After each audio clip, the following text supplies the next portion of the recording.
हार के डर से बौखलाए एक के बाद एक कांग्रेसी नेता निजी हमले करने लगे हैं।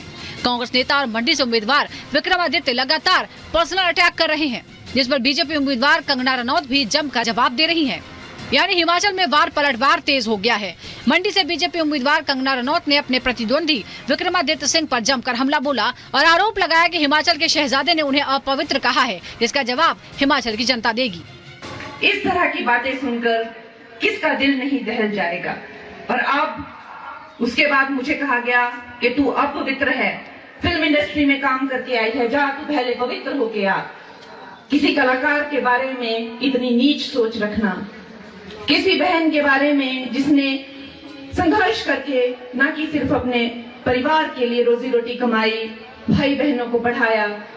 मेरी बहन पे एक्सीडेंट में एसिड अटैक हुआ था, उनका इलाज करवाया, ना कि सिर्फ इतना ही किया जबकि पूरे प्रदेश को जो है पूरे देश में सम्मान दिलाया।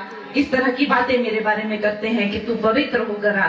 जो आज आपकी बहन को कहते हैं तू अपवित्र है, तू चली जा यहाँ से, आपको मजा चखाना है। कंगना रनौत ने अमीर और गरीब का मामला उठाकर भी कांग्रेस पार्टी के साथ साथ विक्रमादित्य पर तंज कसा और कहा कि अमीर घराने के लोगों को गरीबों के विकास होने से परेशानी होती है। जाहिर है हमें पता चलता है कि महिलाओं की क्या दशा है इस वक्त। दोस्तों, एक तरफ ये कांग्रेस के लोग हैं जो इस तरह की बातें करते हैं क्योंकि ये अमीर घरों के बच्चे हैं, ये हर तरह की सुख सुविधाओं में पले बड़े हैं। मंडी से बीजेपी उम्मीदवार कंगना रनौत यही नहीं रुकी, उन्होंने पहनावे को लेकर भी कांग्रेस पार्टी को घेरा। उन्होंने कहा कि कांग्रेस को उनके पहनावे से दिक्कत है। उन्होंने आरोप लगाया कि कांग्रेस के नेताओं को तो उनका सांस लेना भी खटक रहा है। दरअसल कुछ दिन पहले ही कांग्रेस ने कंगना के कपड़ों पर अभद्र टिप्पणी की थी। यहाँ तक कि मैं कोई ड्रेस पहन लूं किसी क्षेत्र की, उसको लेकर भी मुझ पर टिप्पणियां हो रही हैं, अभद्र बातें हो रही हैं कि जैसे फिल्म की वो शूटिंग कर रही है। ये बात भी मेरी इनके आंखों में खटक रही है, हर बात जैसे मेरी इनकी आंखों में खटकती है। मेरा तो मात्र सांस लेना ही इनकी आंखों में खटक रहा है। ये पहली बार नहीं है जब कंगना रनौत पर व्यक्तिगत टिप्पणी की गई हो। इससे पहले विक्रमादित्य सिंह ने बीफ खाने को लेकर भी बीजेपी और कंगना पर तीखा हमला बोला था, जिस पर कंगना ने मनाली में जोरदार जवाब दिया था। हिमाचल की मंडी सीट पर मतदान 1 जून को होना है, लेकिन इस हॉट सीट पर पारा अभी से चढ़ा हुआ है, क्योंकि एक तरफ बॉलीवुड की क्वीन कंगना रनौत हैं, जो विक्रमादित्य सिंह को ईंट का जवाब पत्थर से दे रही हैं। जुबानी जंग में कोई भी भारी हो, लेकिन लोकसभा चुनाव में कौन बाजी मारेगा इसका फैसला तो 4 जून को होगा। Bureau report, Republic Bharat. और हिमाचल के बाद बात पश्चिम बंगाल की करते हैं। बीजेपी नेता अमित मालवीय ने बंगाल सरकार पर तीखा हमला बोला है और ये कहा है कि ममता बनर्जी बंगाल के लिए एक आपदा के समान है। दरअसल बीजेपी के मंडल अध्यक्ष पर हमले के बाद ये प्रतिक्रिया आई है अमित मालवीय की, और उन्होंने कहा है कि ममता बनर्जी बंगाल के लिए एक आपदा है, बंगाल के लोग अत्याचार का जवाब देंगे। अमित मालवीय ने बंगाल सरकार पर यह हमला बोला। दरअसल बीजेपी के मंडल अध्यक्ष पर हमला हुआ है, जिसका आरोप, ये देखिए तस्वीरें भी हम आपको दिखा रहे हैं, आरोप लगा है टीएमसी के कार्यकर्ताओं पर। अमित मालवीय ने कहा है कि जो अत्याचार हो रहे हैं फिलहाल प्रदेश में, उसका जवाब जनता जरूर देगी, बंगाल के लोग जवाब देंगे। बंगाल में महिलाएं सुरक्षित नहीं हैं और खुद ममता बनर्जी एक आपदा के समान, एक डिजास्टर हैं बंगाल के लिए। अमित मालवीय का बयान।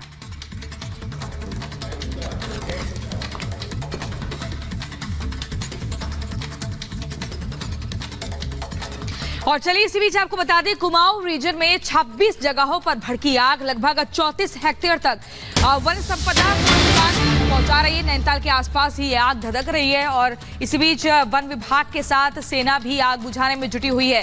हेलीकॉप्टर से भी आग बुझाने की लगातार कोशिश चल रही है। जंगल के ऊपरी हिस्से में आग भड़की हुई है, तस्वीरें आप देखिए। लगातार इस आग पर काबू पाने का प्रयास किया जा रहा है, लेकिन दूर जंगलों तक आग फैलती चली गई, जिसके बाद सेना की टीम भी यहाँ पर मौजूद है। इस आग पर काबू पाने का प्रयास किया जा रहा है। उत्तराखंड का ये मामला है, जहां पर आग का तांडव आप इन तस्वीरों में देख सकते हैं, कैसे धुआं धधक रहा है। आग की लपटें जो हैं ये काफी नुकसान पहुंचा चुकी है।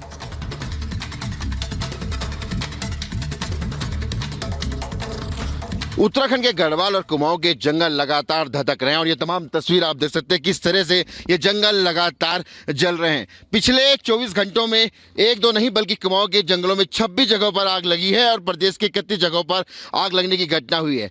इसमें सर्वाधिक आग लगने की घटना कुमाऊं के 26 स्थानों पर हुई है। तमाम देख सकते हैं तमाम तस्वीरें, ये जंगल जल चुके हैं, जलकर खाक हो चुके हैं। स्थानीय लोग इनको यहाँ पर आग को बुझाने का काम कर रहे हैं, ग्रामीण यहाँ पर काम कर रहे हैं। इसके साथ अगर बात की जाए तो जो क्षेत्रीय जनता है वो भी लगातार यहाँ पर काम कर रही है और माना जा रहा है कि लगभग 34 हेक्टेयर क्षेत्रफल में वन संपदा को यहाँ पर नुकसान पहुँचा है। प्रदेश में नवंबर 2023 से अब तक की अगर बात की जाए तो 575 वनाग्नि की घटनाएं हुई हैं। इसमें लगभग 690 हेक्टेयर क्षेत्रफल को वन संपदा को नुकसान पहुँचा है, यानी कि 690 हेक्टेयर वन संपदा को नुकसान पहुंचा। इस वक्त हम जहां पर मौजूद हैं इस जगह की जानकारी यहां पर लेते हैं क्योंकि आग लगातार लगी हुई है। आप भी स्थानीय व्यक्ति हैं, आपका नाम?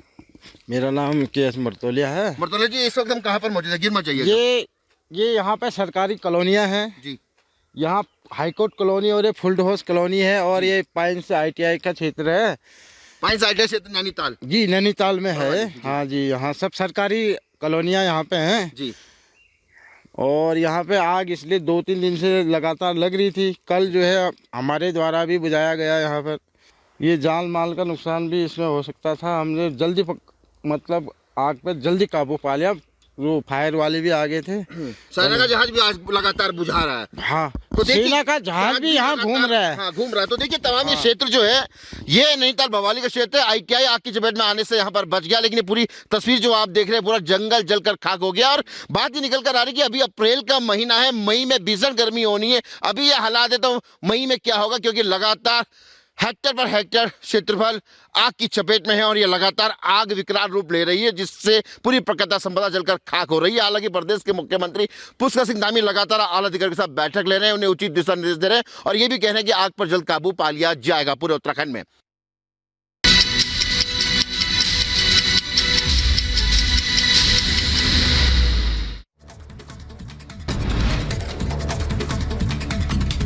पीएम मोदी ने बेलगावी में भरी हुंकार, कहा पिछले 10 साल में भारत शक्तिशाली बना, भारत की पहचान मदर ऑफ डेमोक्रेसी के रूप में हुई।